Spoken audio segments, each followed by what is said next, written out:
Preface. The first case. There were giants in the earth in those days, and also after that. The same became mighty men which were of old, men of renown. Genesis 6:4. If these should hold their peace, the stones would immediately cry out. Luke 19:40. This is the first book in the We Are the Nephilim series. It is a Christian supernatural thriller about two skulls, forbidden knowledge, and a child who should never have been made into anyone's proof. Some fights do not end when the first case closes. Systems protect themselves. Old hungers find new instruments. What begins in hidden rooms will not stay hidden. Content note: explicit Christian faith content. On-page peril involving children and medical coercion. Off-page deaths referenced in dialogue and case notes. Voss's late wife Miriam. One child patient, Tomas of Manaus, named. Altered adult patients appear on page as wounded people to protect, not as monsters. No on-page child harm. No sexual content. One kiss. Pronunciations: Nephilim, lim. Custodes silenti, custodes silentii. Paracus, Voss, Prologue. The Threshold. Silas Voss had never trusted a limit, and he had never believed he owed anyone an answer for crossing one. That was the part the board never understood. To them, a threshold was a wall, the place where a careful man kept his hands still. To Voss, it was only a door someone had been too timid to open. The young man on the bed was 19, old enough to sign the form, and he had signed it himself, in a steady hand, with no one in the room who needed persuading. No one had made him come. That was the part Voss liked best. "It hurts," he whispered. Voss removed the blue patch and set it on the tray. Blue was the safe setting, the gentle one, the one that stayed inside what a nervous system had been built to carry. "Then we do not stay small," Voss said. The nurse behind him shifted. "Doctor, you are past the safe band." On the monitor, the load climbed. The young man's own signal, amplified past the shape it had been born to hold. The young man's hand trembled against the sheet, but he did not say stop. He had come here wanting to be made more than he was, had read Voss's papers, written him letters, called the limit on his own life an insult. He would get exactly what he had asked for. Voss picked up the black patch, the one that did not ask a brain what it could bear, but told it. "Suffering is only a body kept smaller than its capacity," he said. "I have never believed we were meant to stay this small." His eyes moved as they had returned all evening to the smaller feed in the corner of his screen. A private terminal in Lima, an ocean away, refreshing in real time. A child in a torn sweatshirt had stopped beside a yellow mop bucket. One shoe was loose. One man with a badge was half a step behind her, already reaching. The girl he had built to carry what this young man could not. Medicine had kept his wife small, careful, proportionate, always inside the safe band. And careful had buried her. He had decided, at her grave, that he alone would judge what a body could be given, and that he would answer to no one for the judgment. Not the board, not the families, not any slower wisdom that might have told him to wait. The young man tried to speak again. Voss placed the black patch against the skin behind his ear, and gave him more than the young man could hold, and more than he himself would ever answer for. Chapter 1. The Skull. Before anyone had a skull, a code name, or a theory, Iris Vance had exits. In a private terminal in Lima, she counted every one before she trusted any door. She was 12 years old, and adults kept mistaking small for helpless.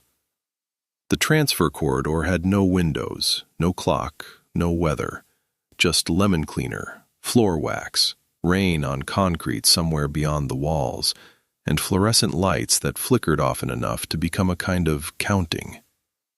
Ceiling panels, 42. Security cameras, 6. Doors worth remembering, 3. Counting made the room hold still. Iris needed the room to hold still. The man with the badge walked half a step behind her and kept almost touching her shoulder. Almost was worse than touch. Touch gave her something to pull away from. Almost made her body wait. "Your father is waiting at the van," he said. Iris looked down at her shoes. One lace had been tied by the nurse in Houston, too tight and double-knotted. The other had worked loose during the second flight, the one through Mexico City.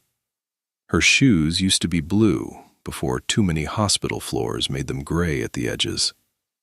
In her sweatshirt pocket, the airplane crackers had broken into 2 whole pieces and 1 corner of dust. She kept touching the packet through the fabric, not because she was hungry, though she was, but because saved food made later feel more likely. After the worst Houston scan, her father had promised real pancakes later, and then bought her something flat, warm, and suspicious from the hospital cafe. Iris had eaten it anyway, because later had arrived. "Car," Iris said. The man with the badge paused. "What?" "My dad says car." His smile arrived too fast. "Of course, the car." That was the second lie. The first had been almost there. The corridor hummed under her feet, lower than the lights, lower than the air conditioner, lower than the tired metal cough of vents in the ceiling. A note with no mouth. It moved into her teeth, then into the long bones of her arms, then behind the raw place where someone had yanked the sensor free. Far away, under a desert she had never seen, something answered. The man with the badge moved his hand nearer to her shoulder. "Iris?" He should not have known her name in that voice. It was too soft, too practiced, like someone had listened to a recording of kindness and copied the pauses. She stopped beside a yellow mop bucket. "My shoe," Iris said.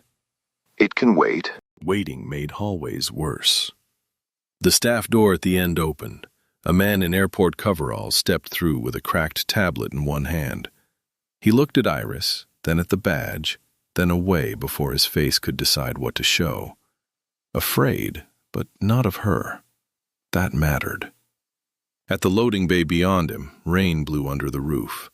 A white van waited with its back doors open. 2 men stood beside it. One held a phone. One unfolded a gray blanket. Gray. Iris pulled the loose shoelace free. For half a second, everyone looked at the lace instead of at her. She ran. Her bad shoe slapped wrong against the floor. Someone shouted her name. The man in coveralls shouted something in Spanish that sounded angry, official, and boring enough to be believed. Iris dropped to her hands and knees between 2 baggage carts. Wet pavement scraped her palms. Her sweatshirt caught on a metal hook and tore.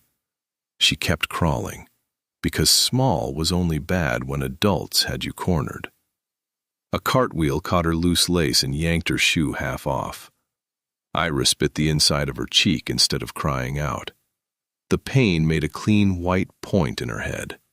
She used it. She pulled the shoe free, shoved it back on with one hand, and kept moving. Above her, the airport kept pretending it was ordinary. Tires squeaked. A woman laughed into a phone. Somewhere a baby wailed with the pure outrage of someone still allowed to be loud. Iris was not allowed to be loud. She went under, a man said in English. Another voice answered in Spanish, quick and frightened. Not angry. Frightened made Iris look. Through the crossed legs of a baggage cart, she saw a man in blue coveralls crouch beside the service lane.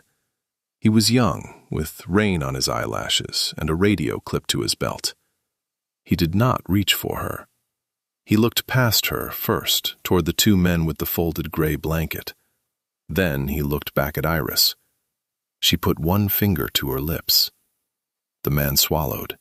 His hand moved toward his radio, stopped, and closed around the strap of an empty luggage cart instead.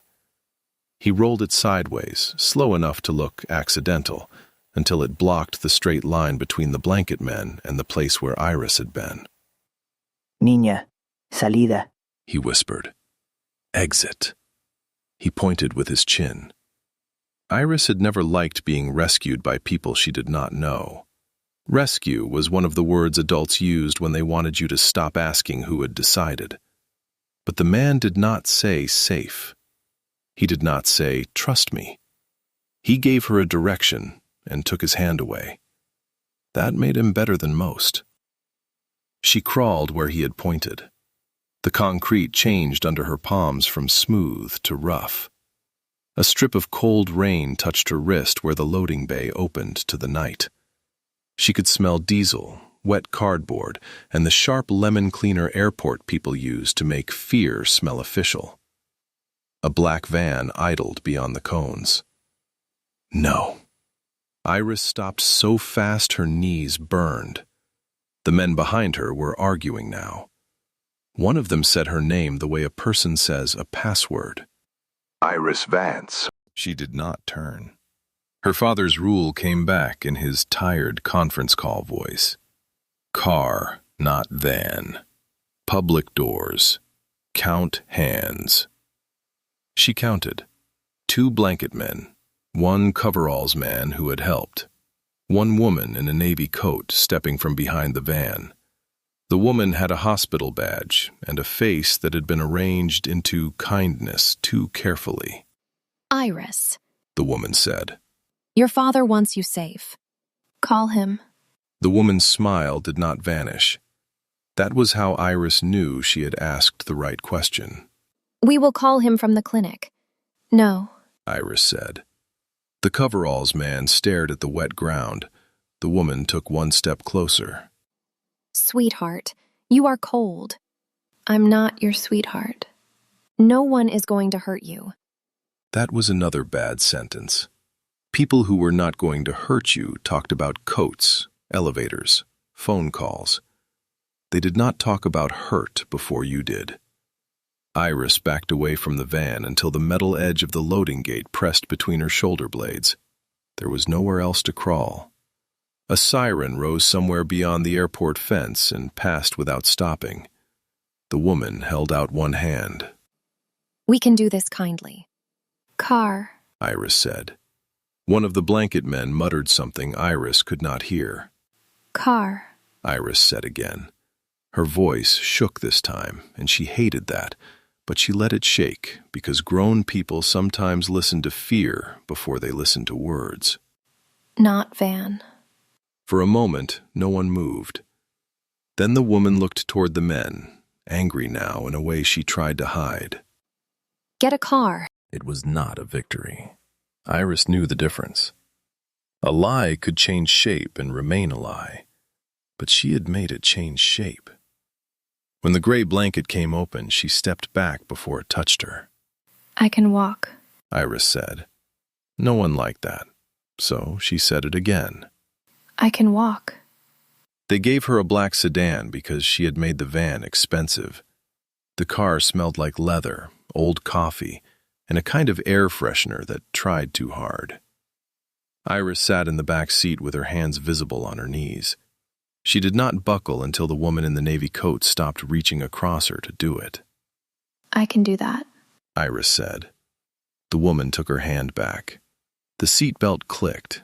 1 small sound. 1 choice Iris had kept.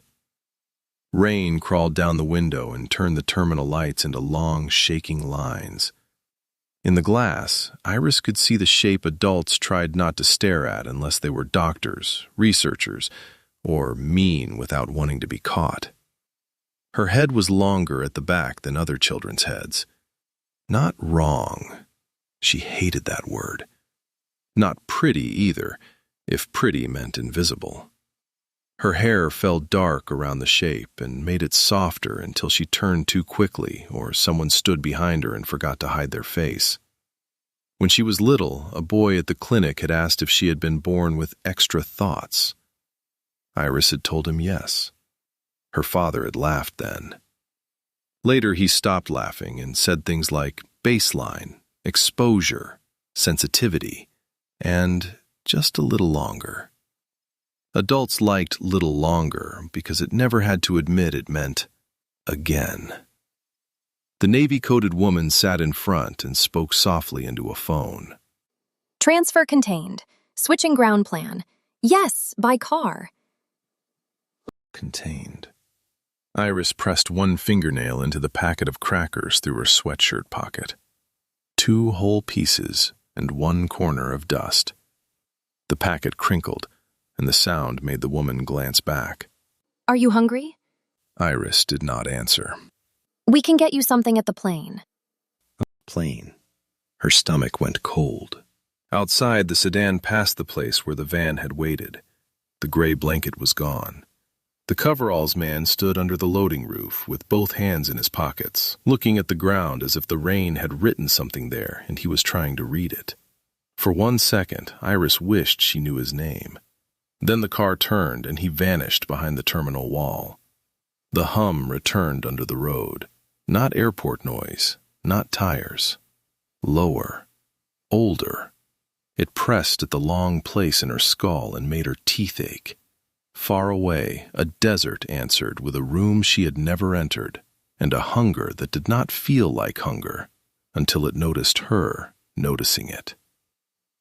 She had heard the note when she was small, before the scans, before the wires, before the words baseline and sensitivity and just a little longer. She had heard it in the basement of her grandmother's house, where the water heater hummed against old stone, and her grandmother had told her the stones were singing because the stones always sang, and only some people remembered how to listen. Her grandmother had taught her one prayer for when the singing got too loud. Just one. Jesus, this is for you, not for me. You did not need fancy words, her grandmother said. You needed to know whose song it was. Iris had remembered. Then the doctors had come and told her the singing was something else. Iris shut her eyes. No. The word did not make the hum stop. It did make the hum wait. When she opened her eyes, the runway lights were ahead of them, white and blue in the rain. A cargo plane sat beyond the fence with its nose tilted up, as if it were sniffing the weather. The woman in the front seat said, This will be easy if you cooperate. Iris looked at the plane, then at the woman's eyes in the rearview mirror. Easy for who? The woman had no answer ready. That was good. Iris held on to that all the way to the gate. She did not cry. Tears made adults kinder for a minute, and more certain afterward. They wrote tears down as symptom, fatigue, poor regulation. No one ever wrote down the simpler thing. A person had been frightened and did not want to be carried somewhere by people who kept changing the name of the cage. She did not know Dr. Lena Ariston's name yet. Lena did not know hers. By the time Iris was being driven toward the cargo plane, the storm had swallowed Austin whole. Rain hammered the glass wall of Dr. Lena Ariston's genomics lab until the city blurred into water and light. Emergency alerts pulsed in the corner of her screen. She ignored them, the cold coffee at her elbow, and the phone she had turned face down an hour earlier. Her world had narrowed to one progress bar. Ancient DNA, run 4, base calling, 97%, 98%, 99%. Come on. She whispered. Her mouth almost shaped a word she had not used since her father died.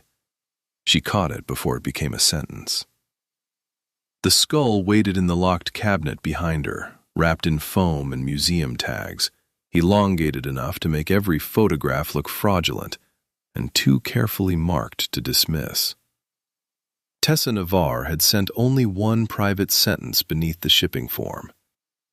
If anyone asks for it by number before your lab reports it, they knew before anyone clean should know. 2 floors beneath Lena, the Ariston repository sat under her custodial signature, a legacy collection she had inherited with the directorship, full of drawers nobody had warned her to fear. The computer chimed. Run complete. Warning, confidence thresholds exceeded. Lena opened the alignment view. Run 4 was the spite run. Extra controls, fresh reagents, no shortcuts. It should have cleaned the sample, or killed it.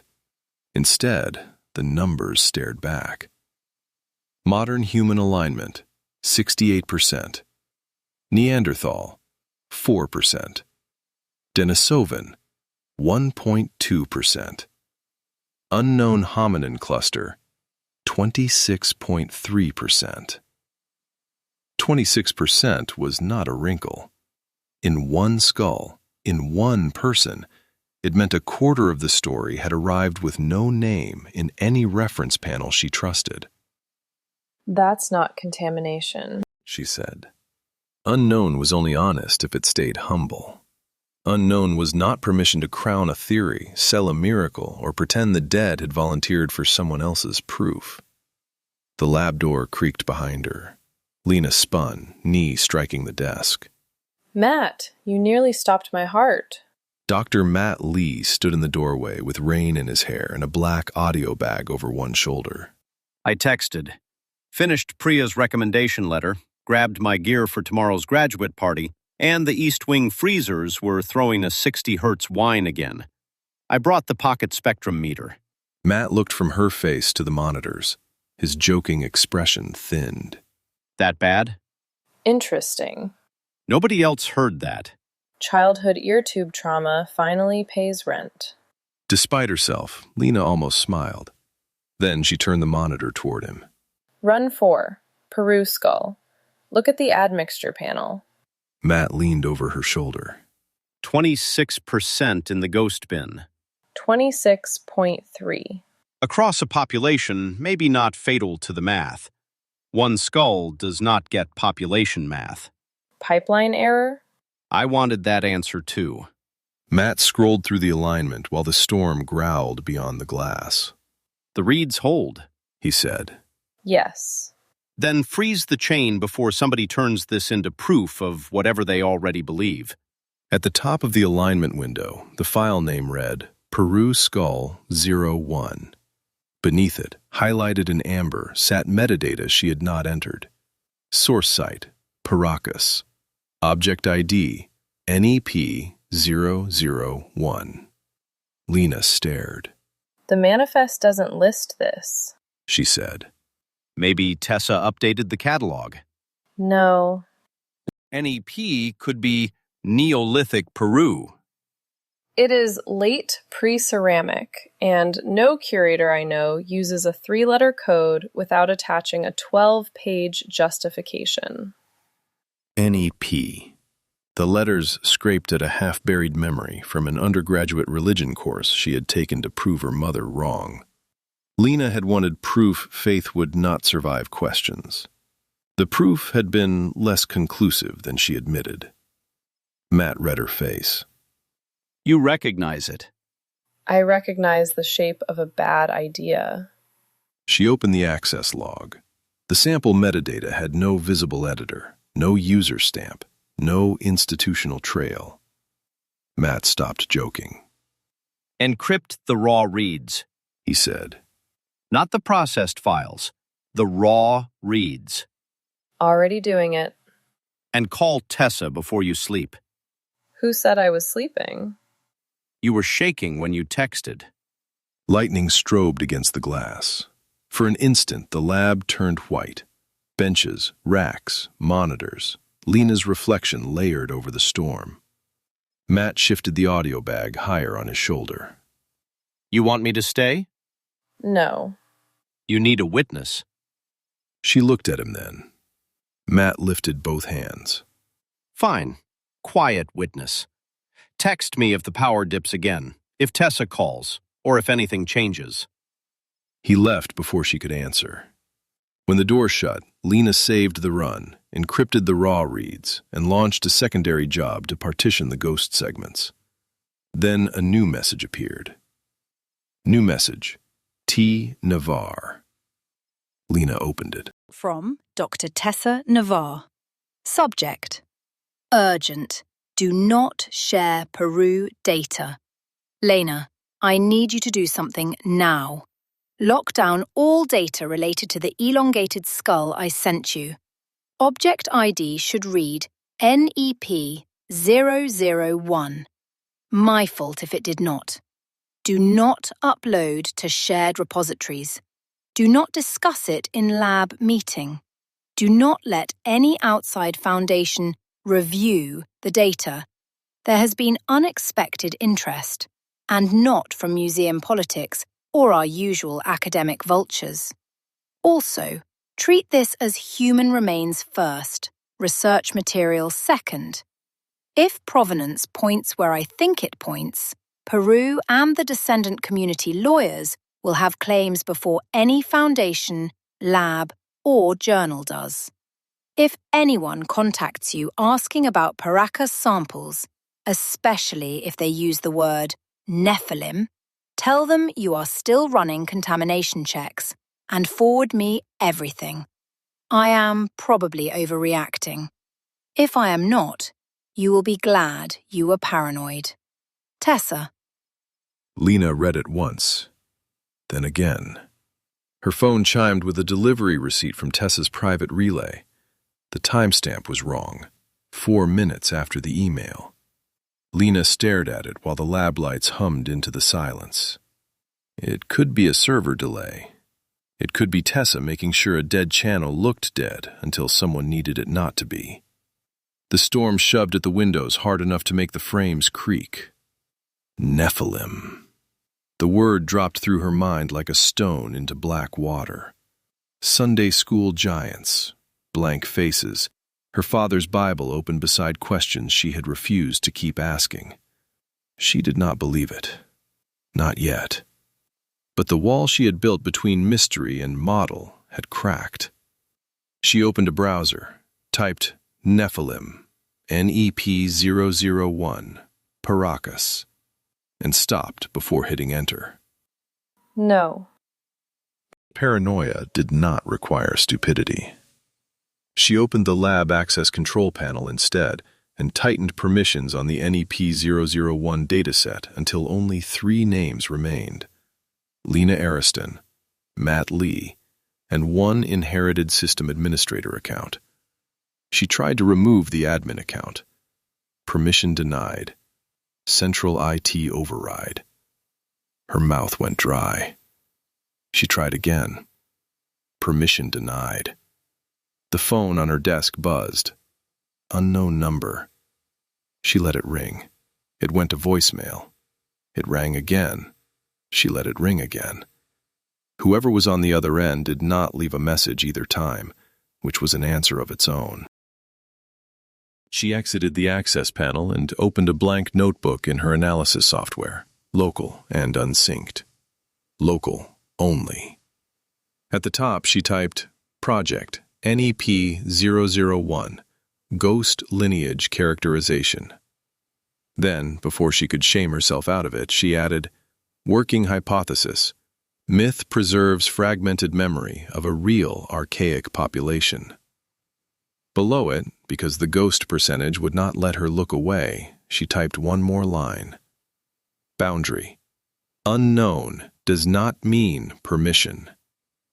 The words looked severe. She kept them.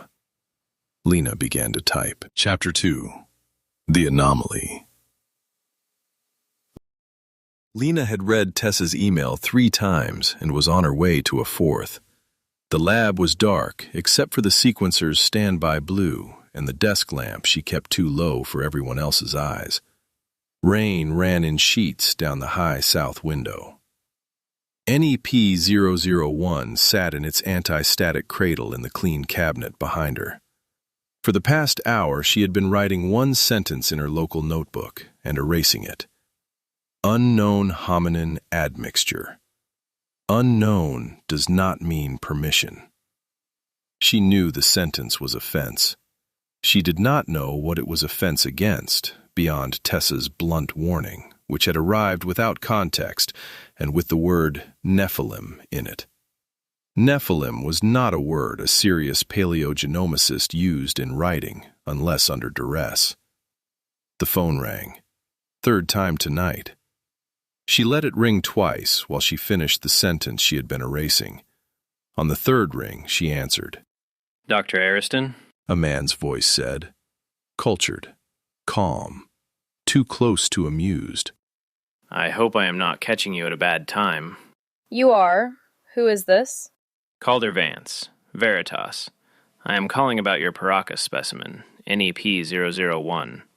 Some of my colleagues have taken to calling it the Nephilim sample. Lena did not move. Tessa's warning sat open on the monitor. If anyone contacts you... You are using a word from Genesis as a catalog label. No. I am calling because someone else has stopped treating it as metaphor. How did you get this number? Public faculty websites are less private than faculty imagine. My unpublished sample IDs are not on a faculty website. A pause, timed to make sure she heard it. No, they are not. Then we are done. Dr. Ariston, you are standing over data people will break laws to own. Most labs are not built to survive that kind of attention. Most research initiatives do not cold call strangers during a storm and threaten them. I am not threatening you. Others are watching this sample. Some want the body, some want the story, some want what the story unlocks in living nervous systems. It is a skull. It is a door, and there is a child on the other side of the same door. The lab lights flickered. Lena looked toward the sequencer without meaning to. Do not call this number again. Not yet, then. The line clicked dead. The first sign that the building had stopped belonging to her was the color of the lights. Somewhere, deep in the building, a generator coughed, caught, and settled into a low mechanical growl. Lena's local notebook still glowed on the monitor.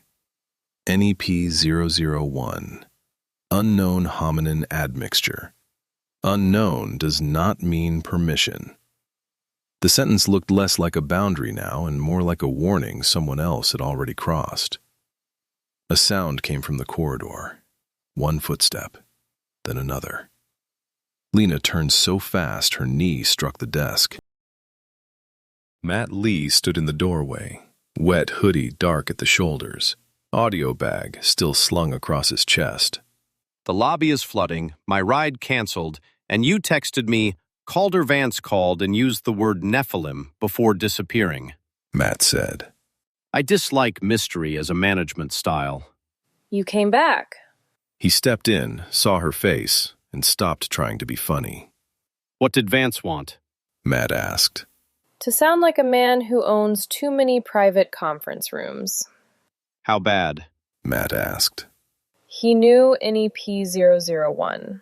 He knew Paracas. He knew Tessa's warning before I had time to answer it. Slow version, Matt said. NEP-001 is the skull. Paracas is where it came from. Veritas is Calder.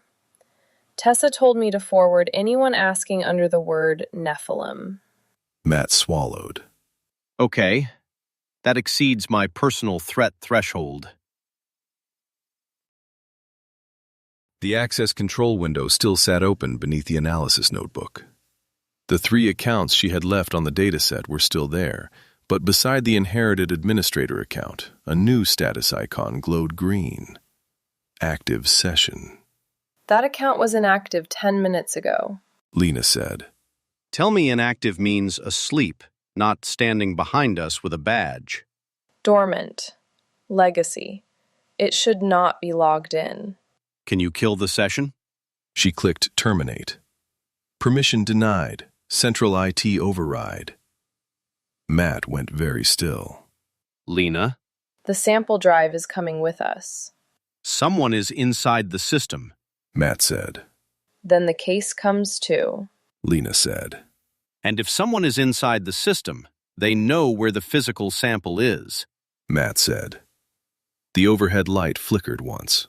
Lena reached for the external drive connected to the sequencing workstation. It was warm from hours of use. She ejected it, waited through the longest 3 seconds of her life, then pulled the cable free and shoved the drive into her coat pocket. Matt grabbed his bag. We are leaving. Lena said. Her wrist buzzed. Unknown caller. 2:11 a.m. Absolutely not. Lena said. She did not answer unknown numbers at 2 in the morning. The phone buzzed again. And again. Lena answered. Dr. Ariston? A woman's voice. Low, controlled, already moving. You need to leave the lab. Immediately. Who is this? No time. They are coming for the sample. Who is they? People who can make a campus security feed lie. Do not use the parking garage. The line clicked dead. For 1 second, Lena heard only rain. Then a metallic sound echoed from down the hall. A door unlocking. The lab door's security panel blinked red, green, red again. Someone was fighting the lock from outside with credentials the building wanted to obey. Back exit. Matt was already moving. They crossed the lab without turning on lights. Lena snatched her coat from the chair, the hard drive heavy in the pocket. Matt paused at the bench long enough to grab the small spectrum meter from his bag and shove it into the outer pouch. Seriously? Lena asked. If the building starts singing, I want evidence. The building is not going to sing. Tonight has not earned that confidence. They slipped into the corridor. Behind them, the lab panel beeped in a rhythm too close to a countdown. Halfway to the back stairwell, Lena's phone buzzed again. This time, a text. Do not go to the parking garage. 2 waiting. 1 at elevator bank. Move down. Matt read over her shoulder. Move down? Down where? The hallway lights died. Black swallowed the corridor. Lena turned on her phone flashlight. The beam caught door handles, floor wax, and Matt's white-knuckled hand on his bag strap. From the stairwell above came boots on concrete, more than one set, descending. Matt leaned close enough that she felt his breath against her ear. Please tell me you have an escape plan. Lena's hand tightened around her coat pocket. For one absurd instant, prayer rose in her before language did. A childhood reflex, a muscle she thought had atrophied. She shoved it down. Focus. Go. Sub-basement. Lena said. That is not better than armed men, Matt said. It's where the old collections are. Old collections as in storage, bones, or institutional mistakes. Yes, don't make me sort the categories right now. She pushed through the emergency door and took the stairs down. Matt followed, but his voice dropped. Lena, why down? She did not answer at first. The real reason sat in the inner pocket of her coat. A sealed envelope, Tessa's handwriting on the front. Open only if you need to run. Lena had laughed when she first saw it because she needed it not to be serious. Now she tore the envelope open with one hand while descending in the dark. Inside was a folded slip. She angled the phone light toward it. If they come for the skull, run to where the dead keep their secrets. Matt read it and stopped laughing with his face. Tessa wrote that? Lena kept descending. Yes. How long have you had it? Since the skull arrived. You did not think to mention the envelope? I thought she was being dramatic. Matt's mouth opened once, then shut. Scientists are dramatic with footnotes. This is different. The stairwell lights flickered back on for half a second. In that flash, Lena saw the door above them open and a dark figure step through. Then the lights died again. Matt grabbed the railing. Lena moved faster. The sub-basement was 2 floors below the lab level, under the parking garage and beneath the building's official memory. Old collections, deaccessioned material, specimen overflow, things no donor wanted in brochures. Where the dead keep their secrets. Humility. Lena's career had rewarded certainty. Fast calls, clean methods, arguments ended before doubt could get theatrical. But the stairs kept going down, and the men above them kept coming. And for once, confidence had nothing to offer. At the landing, a sign pointed toward archival storage, mechanical access. The door was supposed to require a staff badge. Before Lena could reach for hers, the lock clicked open by itself. On the reader panel, the same inherited administrator account flashed green for half a second and vanished. Matt stared. Please tell me you did that. I did not do that. Her phone buzzed once more. 5-minute window. Old repository permissions only open once. Go. Up above them, the lab door finally gave way. Lena pulled Matt through the sub-basement door and into the dark. Somewhere south of Lima, the cargo plane found its altitude and began to hum. Iris counted 3 things she had not lost: the half crackers still in her sweatshirt pocket, the lace still tied on her right shoe, and the word she had made the woman take back. Van had become car. That was hers. Adults could fly her wherever they wanted. They could not fly that. The woman in the navy coat tried again. Are you cold, sweetheart? I am not your sweetheart. Are you cold, Iris? Yes. The woman reached for a blanket. Iris took it before the woman's hand could put it on her, wrapped it herself 1 corner at a time, slow enough that the woman watched and learned what slow meant. The plane held 46 floor rivets in the section Iris could see. 12 of them had paint chipped off in the same place, which meant someone tall had hooked a strap there 46 times. The cargo netting overhead was older than the bench. The bench was older than the woman. The woman did not know how to sit still without moving her shoes. Adults rarely did. Iris had counted 6 of them since they put her on the plane. 2 had touched her. 3 had spoken to her. 1 had pretended not to look at her, which was the only one whose face Iris had bothered to memorize. She thought about her father. She thought about him the way she thought about a song she could half remember. Present, unsolved, and not currently useful. He had taught her to count exits when she was 7 because she had asked him why bowling alleys had so many doors. He had said some rooms agree to let you out. He had not told her then that some rooms did not. She knew now. The hum under the plane was not the engines. The engines were higher, frantic, ordinary. The other hum lived in the long place at the back of her head and pressed at her teeth. It wanted her to stop counting. It had wanted that in the clinic with Dr. Voss, where the soft lights made every question sound like an answer already chosen. It always wanted the same thing, which was the one thing she had decided to refuse. She kept counting. 46 rivets, 12 chipped, 6 adults, 3 voices, 1 cracker, 1 lace, 1 word. Then she closed her eyes and did not let the sound in her head mean yes.